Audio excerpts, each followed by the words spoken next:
Olá, meus irmãos. Estamos aqui mais uma vez por ocasião da nossa escola dominical e continuamos estudando as parábolas de Jesus segundo o Evangelho de Lucas. Pois bem, o texto de hoje está lá em Lucas, capítulo 18. Nós leremos do verso 1 ao 8.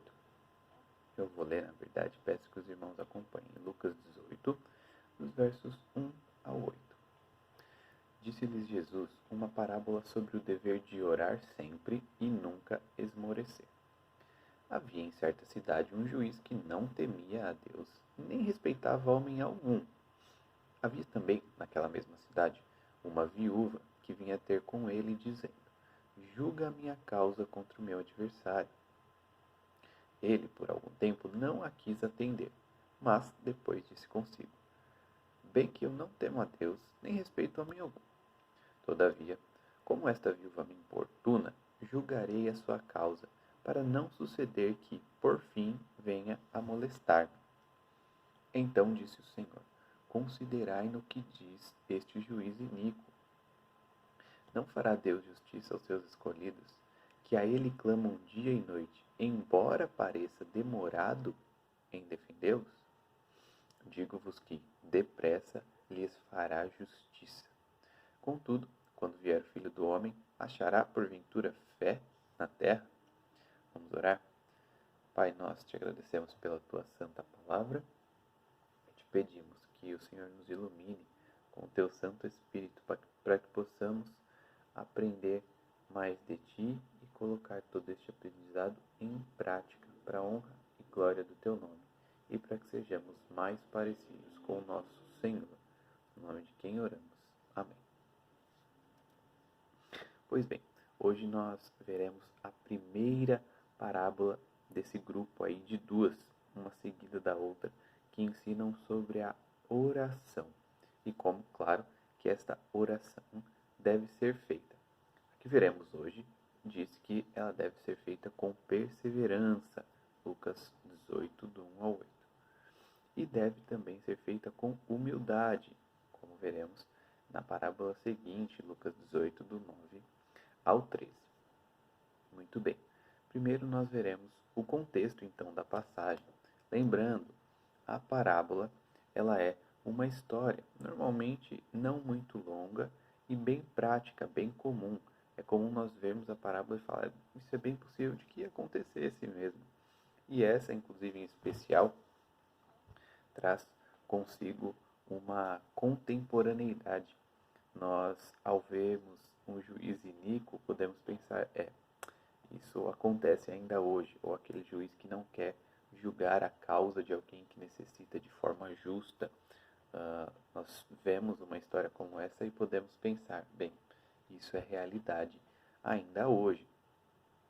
E, além de ser uma história bem prática, ela tem por trás de si todo um fundo teológico que nos ensina acerca de Deus, certo? Então, quando olhamos para a parábola, nós vemos uma história muito prática, mas que quer nos ensinar algo acerca de Deus e acerca do reino de Deus. Pois bem, então, nós olhamos aí o contexto da nossa passagem, o que é que este contexto ele vai nos ensinar, vai nos dar algumas dicas sobre o que fala, sobre o que trata essa nossa parábola de hoje. Primeiro, o texto do capítulo 17, dos versos 22 ao 37. Logo antes da nossa parábola, ele fala sobre a vinda do reino, a segunda vinda de Cristo. Então, o Senhor Jesus está avisando aos seus discípulos, está lhes dando a segurança de que ele voltará, de que haverá uma segunda vinda. E nós bem sabemos que Jesus está então ali com seus discípulos na sua primeira vinda, onde alguns até costumam dizer, né, nesta primeira vinda ele veio como um cordeiro e na segunda ele virá como um leão, no sentido de que da primeira vez ele veio e de fato para sofrer e sofreu e se entregou para ser morto e morte de cruz, inclusive, né, para, como diz a própria Escritura, ser maldito, né? Morrendo morte de cruz, pendurado no madeiro. Mas na segunda vinda, ou seja, na sua volta, o Senhor voltará de fato como um rei que virá para julgar a todos, justos e ímpios, e levará consigo a sua igreja, levará consigo o seu povo. Então Jesus está lá afirmando sobre a vinda do reino de Deus. Outra coisa que devemos entender acerca deste reino de Deus é que ele tem um aspecto, como costumamos dizer, de já, mas ainda não. Ora, o que isso significa? Que, veja só, Cristo nasceu, ele morreu, ressuscitou, e nisso, claro, o reino já foi instaurado, o reino já foi inaugurado aqui na terra. Mas este reino ainda não está completo. Então nós já temos um reino, mas ainda não. Ele ainda não é total, ele ainda não é completo. Ora, então fica a pergunta: quando é que ele será completo? Quando é que isso deve acontecer? Claro, ansiamos por esse dia. Será na volta de Cristo, como estava dizendo, quando ele voltará para julgar a todos, e voltará como um rei. Então vai julgar a todos. E aí, de fato, o seu reino será completamente instaurado. Receberemos corpos glorificados, a terra também será restaurada. E aí, de fato, teremos a vinda completa do reino de Deus, muito embora esse reino já tenha sido inaugurado e nós, que não estamos nem no tempo dessa parábola, nem ainda da segunda vinda de Cristo, nós vivemos aqui no meio, não é? Nós já vivemos nesse reino que foi inaugurado, mas ainda ansiamos pela completude deste reino, certo? Então, por que eu estou dizendo tudo isso? Para esclarecer aos irmãos que o contexto dessa parábola ela se dá acerca da espera da volta de Cristo, da completude do reino de Deus. Então, é assim, neste contexto que se dá essa parábola, na espera da volta de Cristo. Muito bem. Agora nós entramos na parábola propriamente dita, não é? No versículo 1. Lucas já começa apontando de cara o tema da parábola. Ele diz lá: o dever de orar sempre e nunca esmorecer. Ele já apresenta aí o tema, né? Sobre o que a parábola vai falar, que nos ajuda muito, certamente. Algumas parábolas às vezes ficam meio nebulosas, um pouco mais complicadas de entendermos, mas aqui Lucas, podemos dizer, quebra um galho para a gente, né? Ele fala qual que é o tema e aí fica muito mais fácil de entendermos o que é que Jesus está querendo dizer com essa parábola. O dever de orar sempre e nunca esmorecer. Sendo assim, a introdução já mostra que essa é uma lição muito importante para os discípulos, para a igreja primitiva e, claro, também para nós. Ora, por quê? Porque, pensem comigo, os discípulos, ouvindo essas palavras de Jesus, eles estavam às portas de grande sofrimento e certamente também de muitas dúvidas. Nós, inclusive, sabemos como continua a história. Sabemos que pouco depois, Jesus é levado, é tomado, claro, por deixar-se ser, e ele é morto, ele é pendurado numa cruz. Então imaginem só a cabeça desses discípulos, não é? Certamente que eles deveriam mais do que nunca se apegar a essa ferramenta, essa grande arma que nós temos, que é o orar sempre e nunca esmorecer. Então Jesus está dando esse alerta e não é à toa. Ele está já avisando aos seus discípulos. Isso é verdade também na igreja primitiva, onde nós vemos Atos descrevendo quando Jesus sobe aos céus. Nós temos ali a igreja primitiva, o comecinho da igreja, e logo após Atos, claro, um tempo depois a Bíblia já não descreve mais os acontecimentos, mas nós podemos ver ao longo da história da igreja que essa igreja primitiva, ela de fato sofreu bastante perseguição e teve muito sofrimento pelo nome de Cristo. Então, também para essa igreja primitiva, o ato de sempre orar e nunca esmorecer é algo imprescindível, é algo muito importante para continuar louvando ao Senhor, para continuar nos caminhos de Deus e para lidar com esse sofrimento, com essa perseguição. E claro, também a nós, não é? Conquanto não soframos mais o mesmo tipo de perseguição, ao menos aqui no país onde vivemos, no Brasil, nós também continuamos sofrendo, continuamos com dificuldades, continuamos na luta contra o pecado, nós continuamos vivendo nesse mundo caído, né, que é tão carnal, nós continuamos tendo dificuldades, sofrendo tentação. Então, é claro que para nós também serve muito essa parábola quando nós lidamos com esse tema, de sempre orar e nunca esmorecer. Pois bem, no versículo 2, já é inserida aí a nossa primeira personagem, que é a descrição, então, que aliás a personagem é o juiz. Nós temos então a descrição dessa personagem, que é a figura deste juiz, o juiz chamado juiz iníquo. Pois bem, primeiro, a gente já vê como o cabra era gente boa, né? Ele já diz assim, ele não temia Deus, ele não tinha respeito, não respeitava ninguém. E, claro, assim de um juiz, né, é estranho pensarmos nisso, por quê?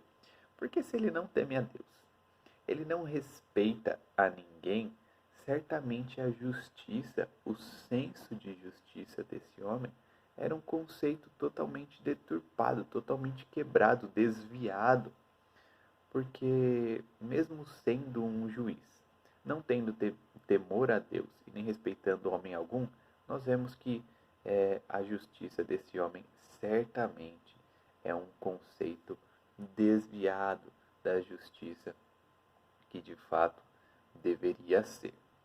E aí nós podemos lembrar do texto lá de 2 Crônicas, capítulo 19, dos versos 4 ao 6, que eu lerei para os irmãos. Josafá, ele alerta e escolhe alguns juízes para o povo. Diz assim, ó: Habitou, pois, Josafá em Jerusalém. Tornou a passar pelo povo desde Berseba até a região montanhosa de Efraim, e fez que ele tornasse ao Senhor, Deus de seus pais. Olha só o que ele fez. Estabeleceu juízes no país, em todas as cidades fortificadas, de cidade em cidade. E aí é que vem o mais importante para nós hoje. Disse aos juízes: Vede o que fazeis, porque não julgais da parte do homem, e sim da parte do Senhor, e no julgardes, ele está convosco. Então, o trabalho que é descrito aqui é um trabalho muitíssimo sério. E o finalzinho aí ainda é muito interessante, porque traz, é claro, uma esperança, uma força, mas uma responsabilidade ainda maior. E no julgardes, ele está convosco. Então é algo muito sério. O Senhor, é claro, nosso Deus, uma das suas características, não é? É a justiça. Então é importante que ainda mais um juiz seja, obviamente, um homem justo. Esse certamente não era. No versículo 3 nós vemos a descrição da segunda personagem, a viúva, que clama a este juiz por justiça. Veja, ela está clamando ao juiz por justiça. Não é nada mais do que este homem deveria fazer. E aí o conceito, trazer a personagem viúva, não é à toa, claro.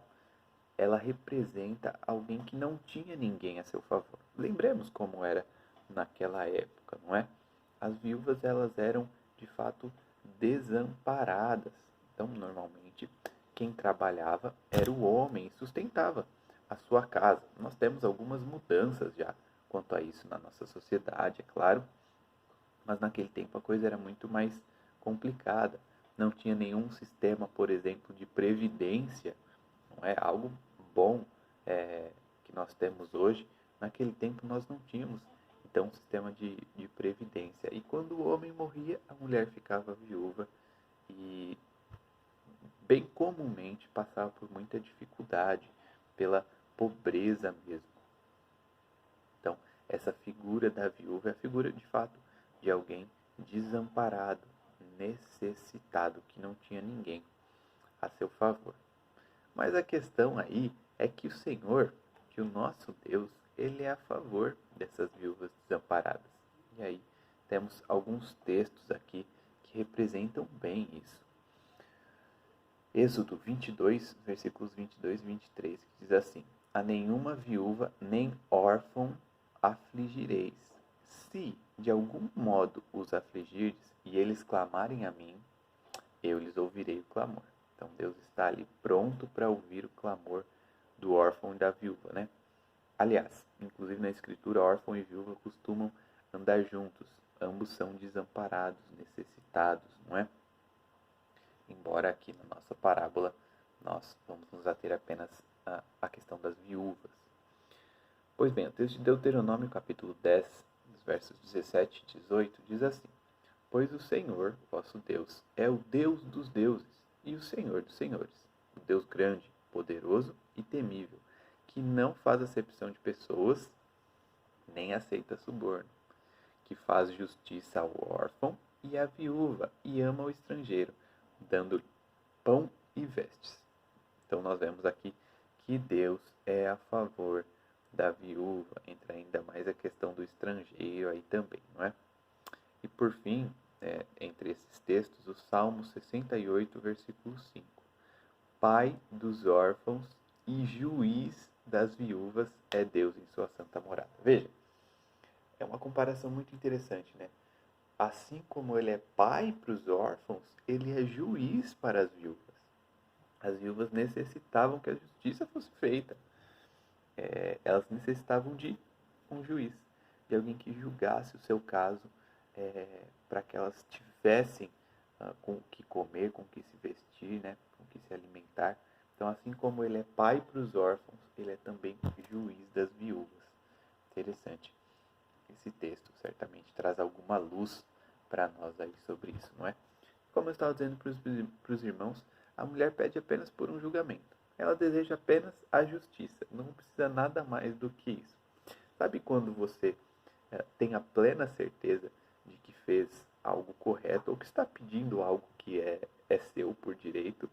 Você apenas pede, eu só quero isso, eu só quero o que é justo, não precisa de nada mais.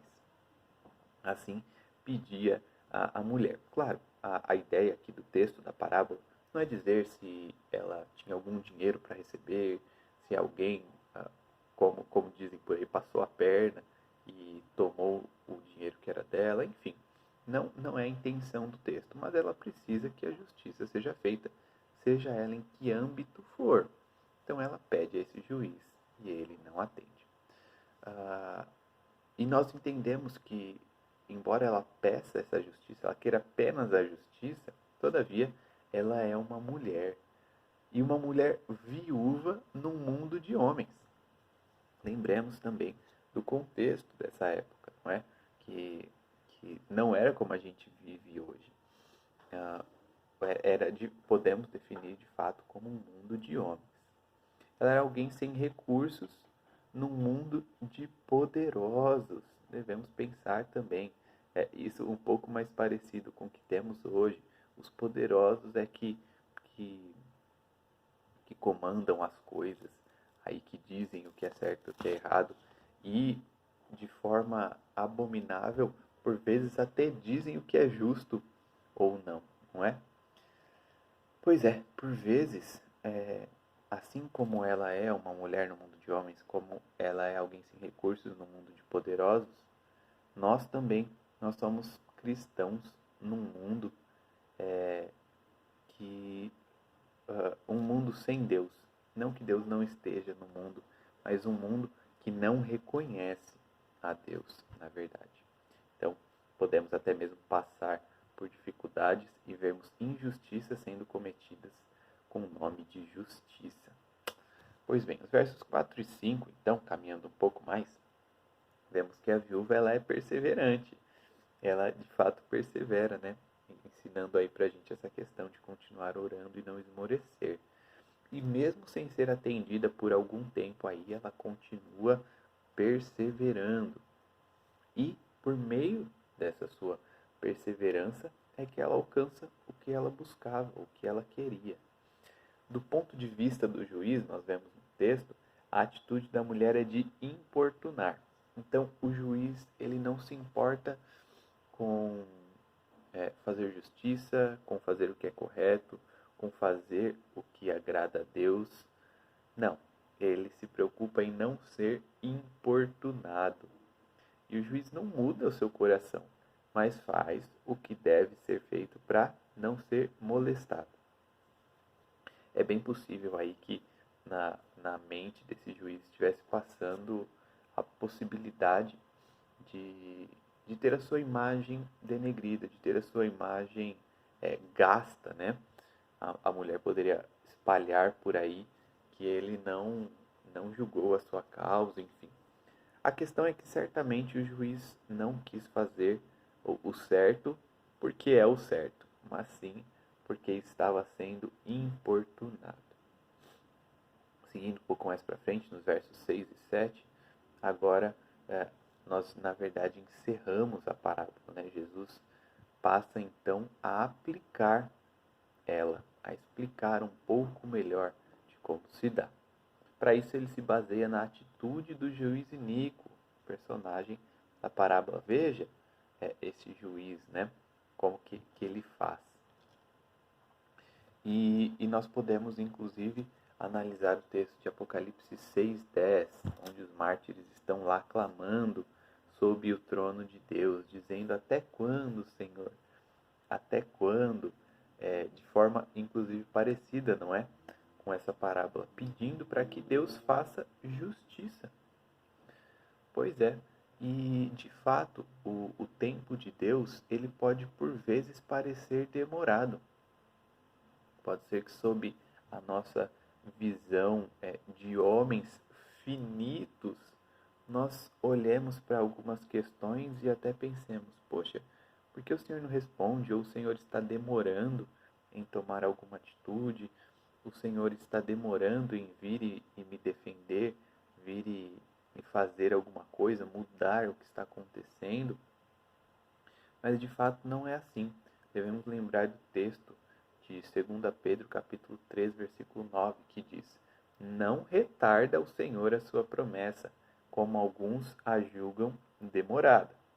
Pelo contrário, ele é longânimo para convosco, não querendo que nenhum pereça, senão que todos cheguem ao arrependimento.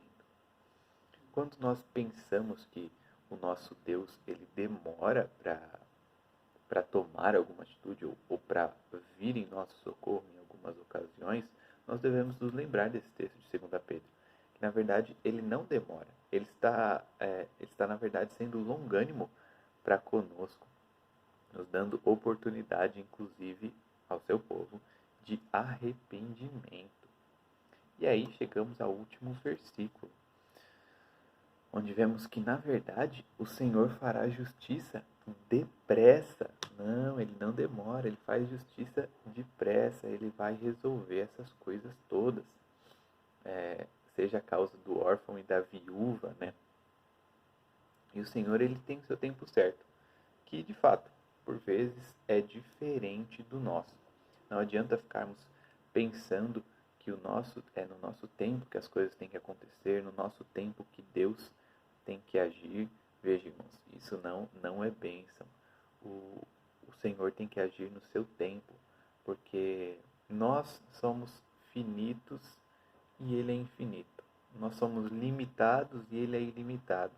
Nós sabemos tão pouca coisa e Ele é o Senhor que sabe de tudo. Temos que confiar em Deus e esperar que no tempo certo Ele fará o que deve ser feito e atenderá também ao nosso pedido de justiça.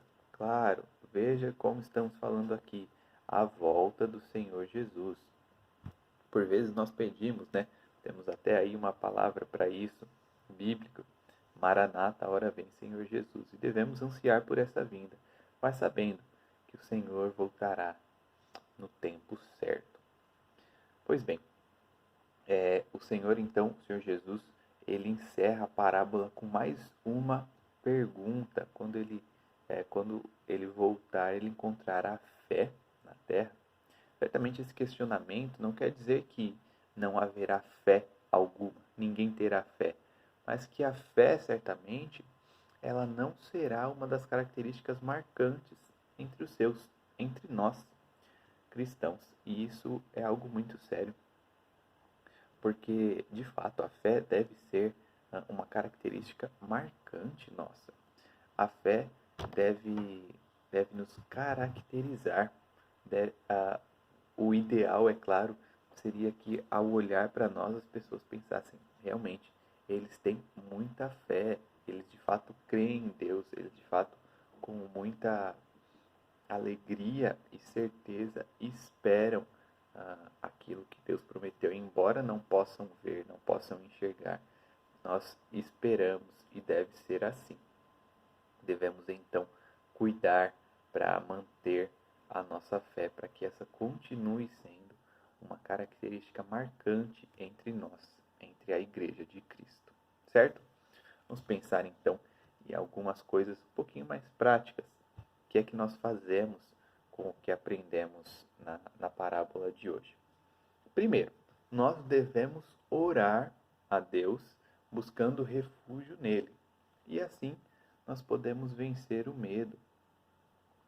Certamente na nossa parábola, a personagem da viúva tinha algum medo, algum receio, possivelmente desamparada e por isso também buscando justiça. Ela podia ter medo de será que eu não vou conseguir alcançar essa justiça que tanto me faria bem? Será que estes recursos, se é que era o caso, eu não conseguirei eles de volta?